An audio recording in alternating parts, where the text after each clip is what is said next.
Introduction. Introduction ini akan memberikan gambaran lebih luas mengenai finansial teknologi yang meliput latar belakang dan juga bahasa lebih lanjut mengenai finansial teknologi.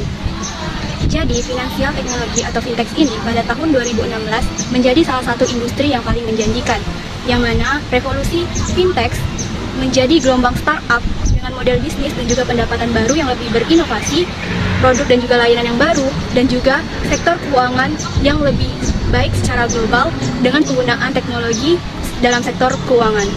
Pergeseran lanskap keuangan. Bisnis yang dulunya bergantung pada bank untuk memberikan pinjaman, sekarang dengan perkembangan finansial teknologi dapat dilakukan dengan cara peer-to-peer platform atau P2P lending, yang mana ini memberikan kemudahan akses dan juga kenyamanan bagi pelanggan.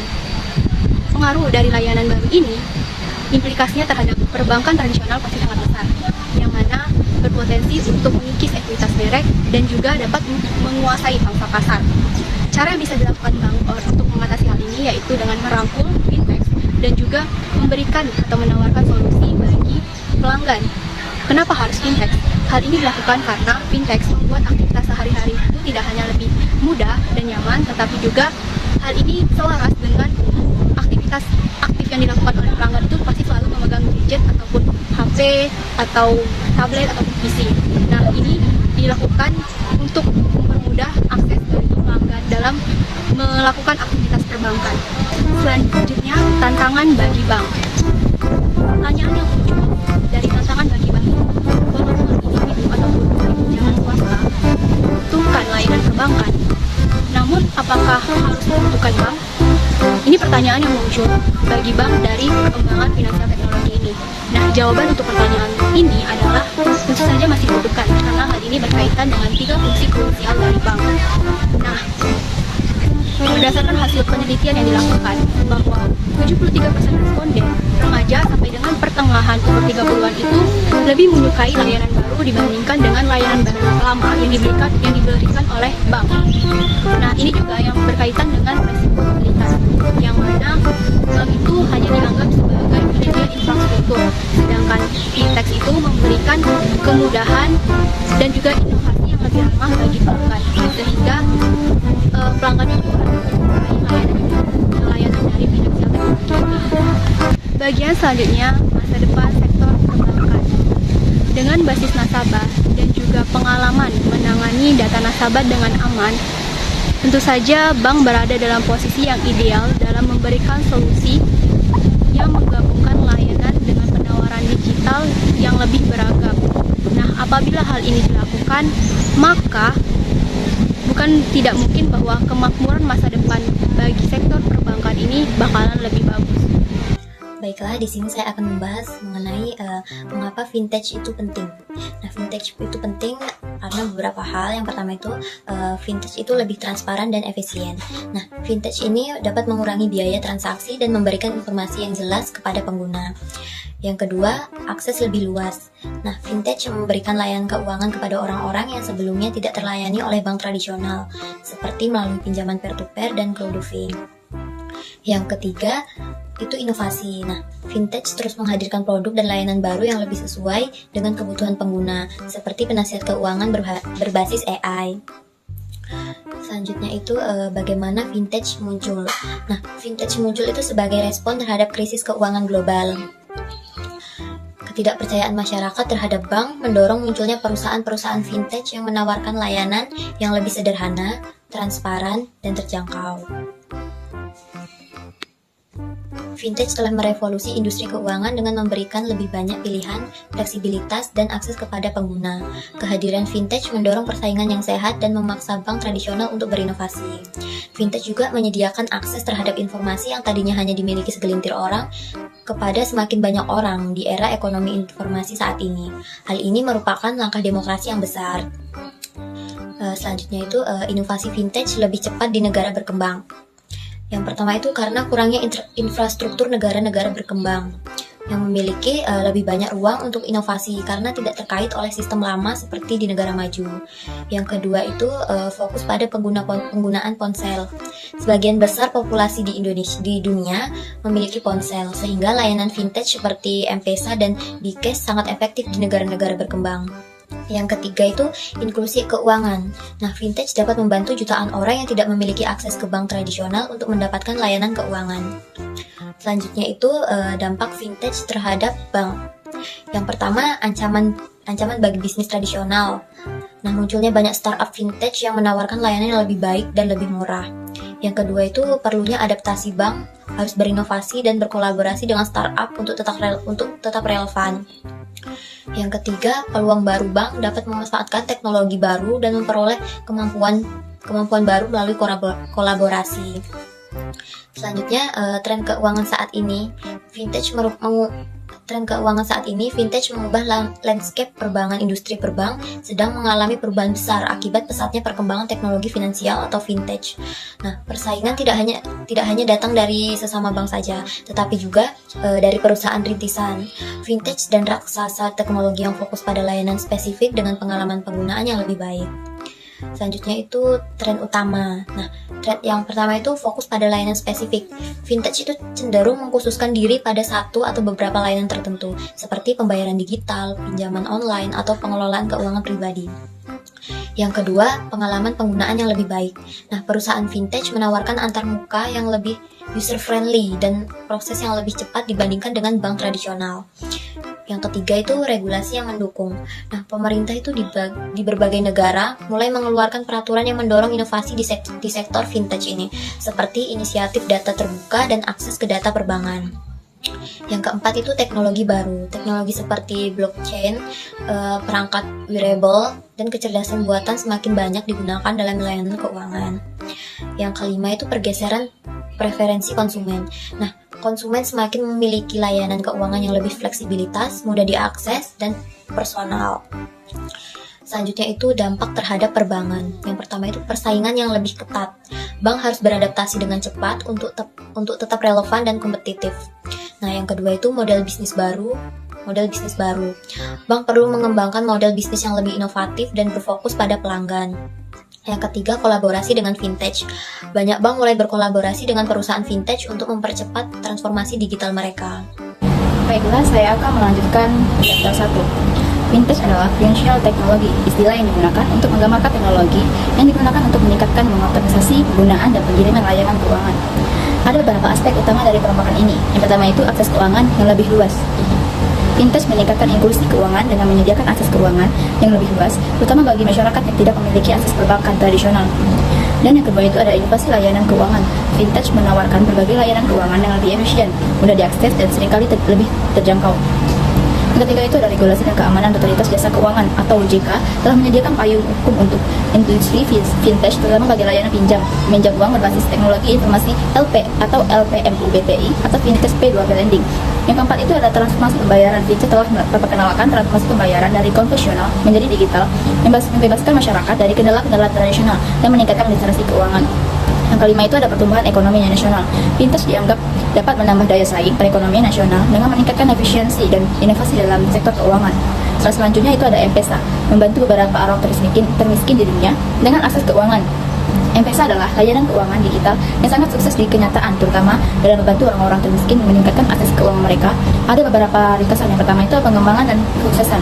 Penggunaan untuk melakukan transaksi keuangan melalui telepon genggam. Yang kedua itu ada dampak pada kemiskinan. Penelitian menunjukkan bahwa akses ke M-Pesa telah meningkatkan konsumsi per kapita dan mengangkat sekitar 2% rumah tangga keluar dari kemiskinan dalam 6 tahun. Yang ketiga itu keterbatasan dalam konteks. Meskipun M-Pesa telah membantu banyak orang, beberapa penelitian menemukan hasil yang terbatas pada konsumsi rumah tangga. Yang keempat itu ada pengembangan inklusi keuangan. Untuk meningkatkan inklusi keuangan, dukungan pemerintah diperlukan untuk menyusun regulasi dan menyediakan fasilitasi infrastruktur digital. Selanjutnya itu ada Venmo, membagi makan malam dengan mudah, beli konser tiket dengan teman. Venmo adalah platform pembayaran peer-to-peer yang memungkinkan penggunaan untuk melakukan transaksi dengan mudah dan nyaman. Dan pembayaran seluler yang memungkinkan penggunaan untuk membagi tagihan seperti makan malam bersama atau membeli tiket konser dengan mudah.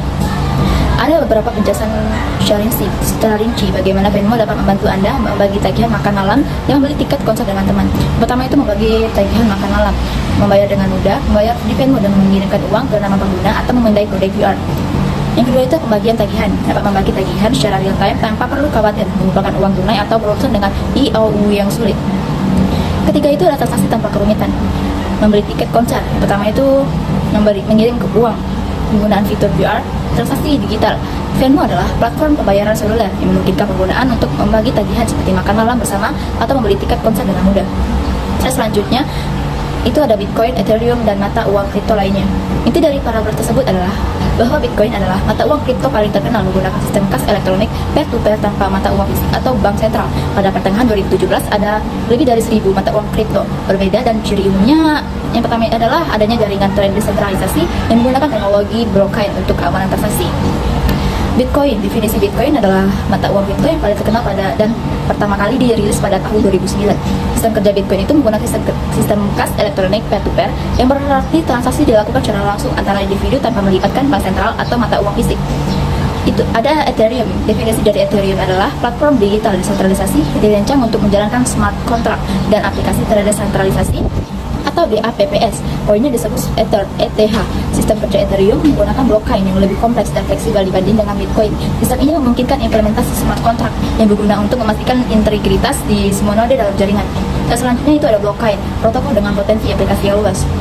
Inti dari materi tersebut adalah bahwa Bitcoin dan mata uang kripto lainnya didasarkan pada teknologi buku besar terdistribusi yang disebut blockchain. Blockchain adalah sistem yang memungkinkan transaksi digital tanpa perlu validasi dari otoritas terpusat. Sistem ini bergantung pada verifikasi oleh komunitas peserta dan memungkinkan hampir semua hal untuk diperdagangkan dan dilacak. Transaksi di blockchain dikirim dan diverifikasi oleh anggota rantai, memberi perlindungan privasi dan kecepatan transaksi yang signifikan, serta mengurangi biaya dan proses yang diperlukan untuk verifikasi kepemilikan dan transfer aset. Selanjutnya ada Square, pembayaran seluler. Square adalah menawarkan pembaca kartu kredit seluler yang memudahkan pengecer kecil hingga menengah untuk menerima bayaran dengan menggeserkan kartu, magnetic chip atau NFC. Ada beberapa ringkasan utamanya. Yang pertama itu fungsi pembaca kartu, teknologi NFC, perangkat Square Reader, fitur perangkat lunak. Slide selanjutnya ada Stripe, pembayaran e-commerce. Stripe adalah sebuah platform pembayaran online yang populer digunakan dalam bentuk sistem e-commerce. Berikut ada beberapa hal yang penting. Yang pertama itu fungsi utama, fitur pembayaran, implementasi, dan penggunaan global. Slide selanjutnya itu ada Lending Club, Sofi, Kiva, pemberi pinjaman peer-to-peer, menyediakan perantara bank. Yang pertama itu Lending Club adalah salah satu platform pemberi pinjaman peer-to-peer P2P terbesar di Amerika. Yang kedua itu ada Sofi. Sofi adalah platform P2P spesialis dalam pinjaman mahasiswa dan pinjaman konsumen. Yang ketiga itu ada Kiva. Kiva itu adalah sebuah organisasi non-profit yang didirikan pada tahun 2005 dengan misi untuk memperluas akses kredit dan membantu komunitas yang kurang mampu. Slide selanjutnya itu ada TransferWise, mencocokkan penggunaan untuk pengiriman uang.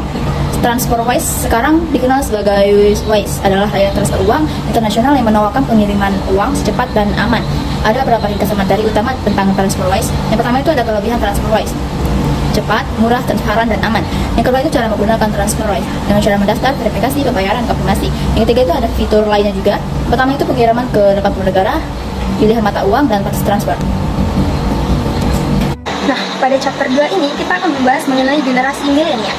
Nah, kita langsung saja masuk ke 15 fakta ekonomi mengenai generasi milenial yang dilaporkan oleh Council of Economic Advisors pada tahun 2014.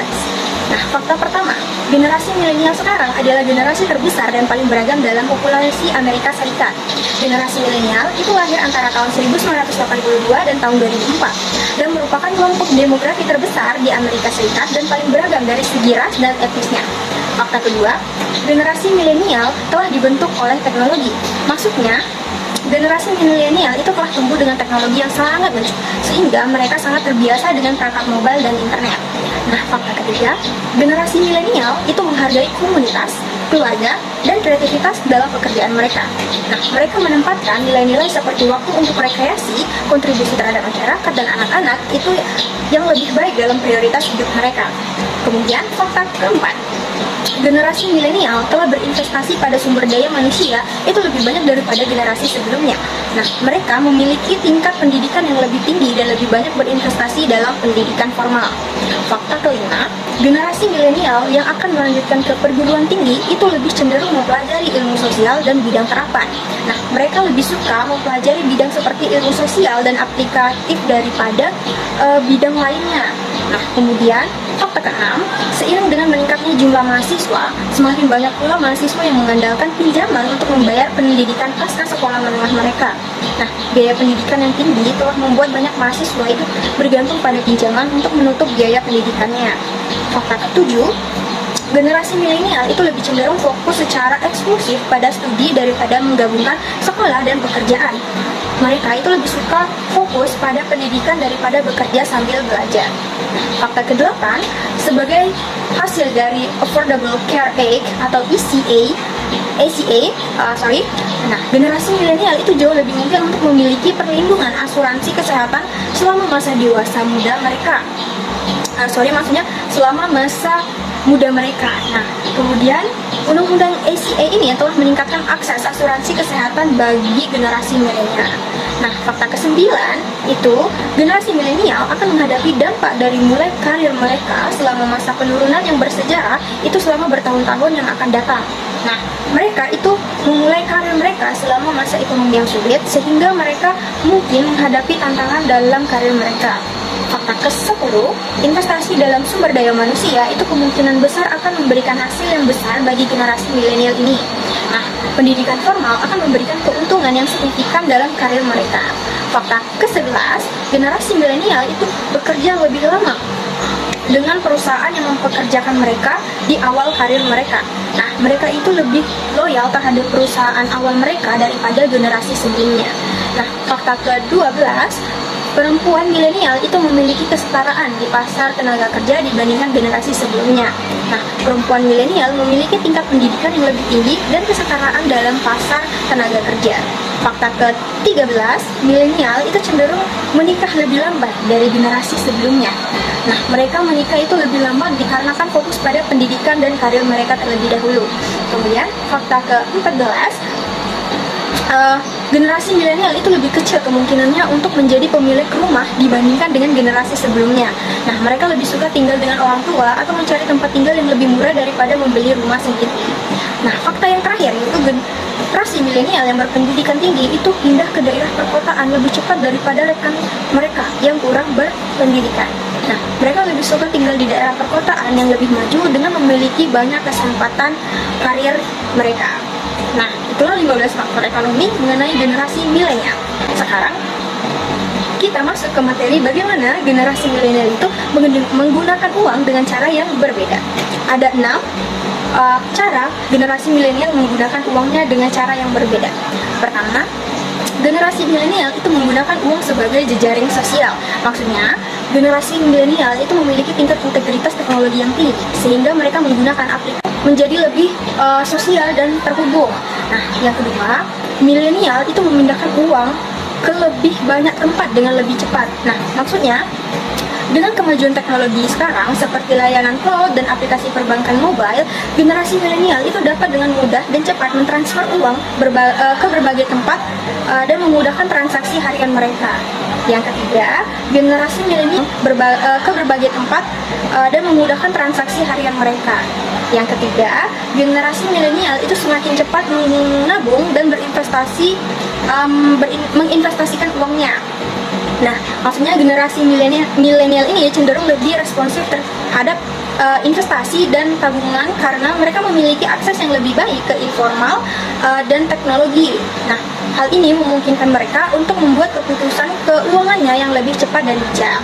Nah, yang keempat, generasi milenial itu melakukan perbankan tanpa bank. Maksudnya, dengan adanya vintage seperti aplikasi perbankan digital dan layanan keuangan online, nah, generasi milenial itu dapat melakukan perbankan tanpa harus mengunjungi cabang bank internasional dan memberikan mereka lebih banyak fleksibilitas dan kenyamanan. Nah, yang kelima, generasi milenial itu berinvestasi lebih dari sekedar investasi. Nah, generasi milenial itu tidak hanya berinvestasi dalam aset tradisional, tapi juga dalam teknologi, startup, dan proyek-proyek sosial. Hal ini menunjukkan bahwa mereka memiliki perspektif yang lebih luas dan inklusif dalam berinvestasi. Nah, yang terakhir yaitu yang keenam, generasi milenial itu tidak terintimidasi oleh pemberian amal. Maksudnya, generasi milenial cenderung lebih positif dan optimis terhadap teknologi dan keuangan, sehingga mereka tidak terintimidasi oleh konsep pemberian amal dan lebih siap untuk menggunakan teknologi untuk tujuan sosial dan ekonomi yang lebih luas. Halo, jadi gimana nih? Sejauh ini, apakah teman-teman sudah paham? Oh iya, ada satu fakta menarik yang perlu teman-teman ketahui. Beberapa orang mengatakan bahwa inovasi terakhir yang dilakukan bank itu adalah pembuatan kartu ATM loh. Perkembangan zaman yang terus berkembang melahirkan generasi yang baru. Generasi yang sekarang ini merupakan kelompok populasi terbesar dan tentunya mereka berbeda dari generasi sebelumnya dalam beberapa hal penting.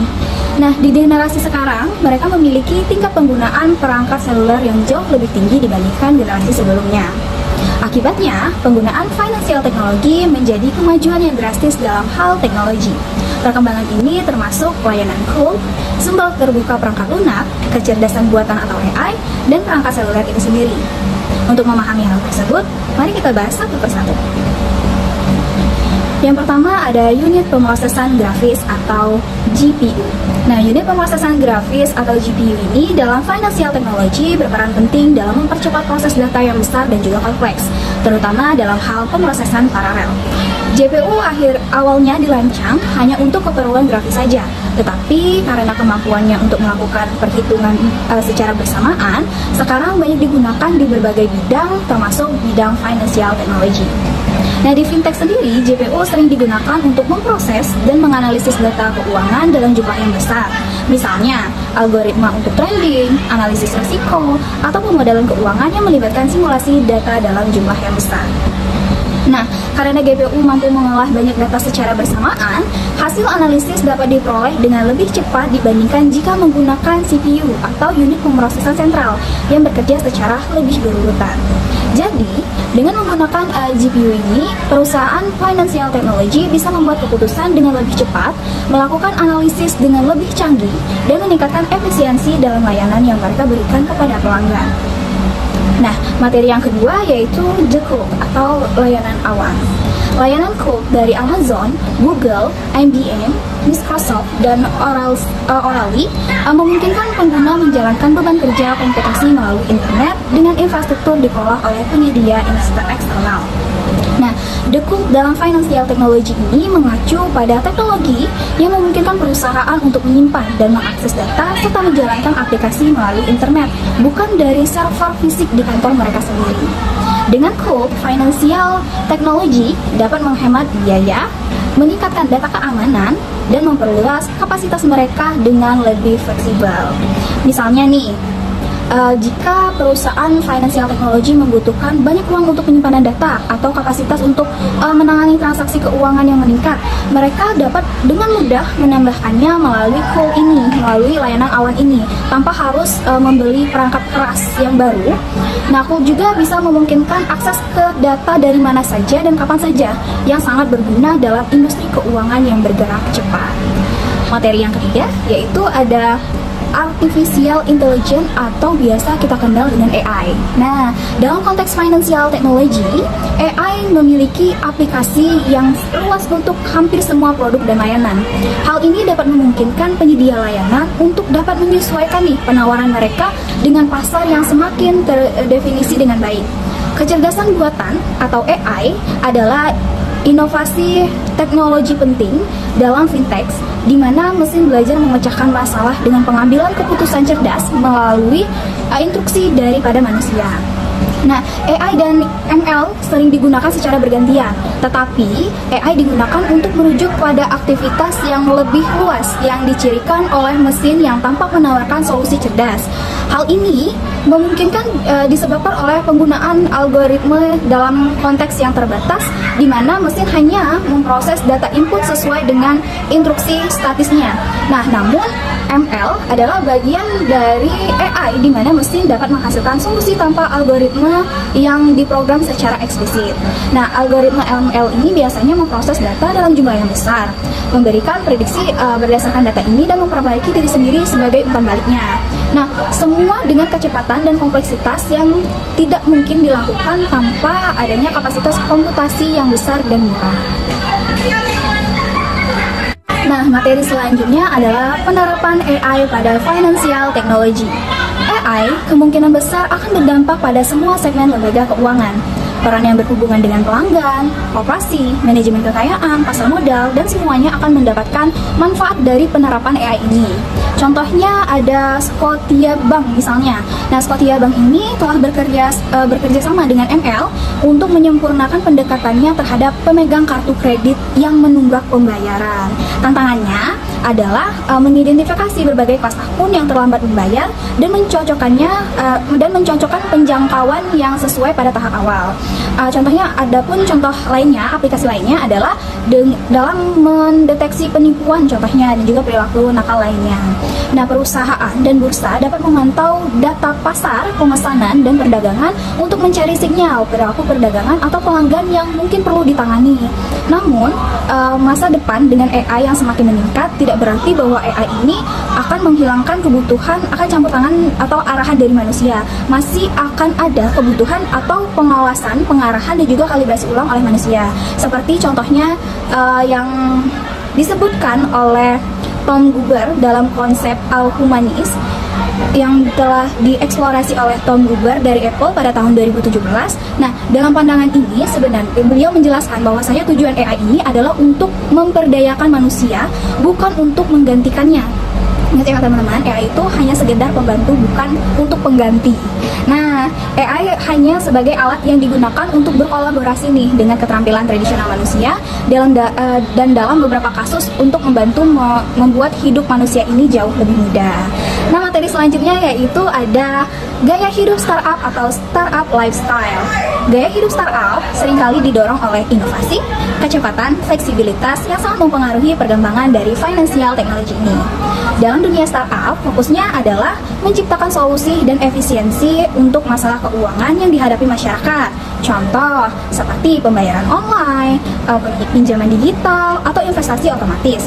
Dengan pendekatan yang lebih luas dan berani mengambil resiko, financial technology startup ini dapat berinovasi lebih cepat dibandingkan perusahaan keuangan tradisional.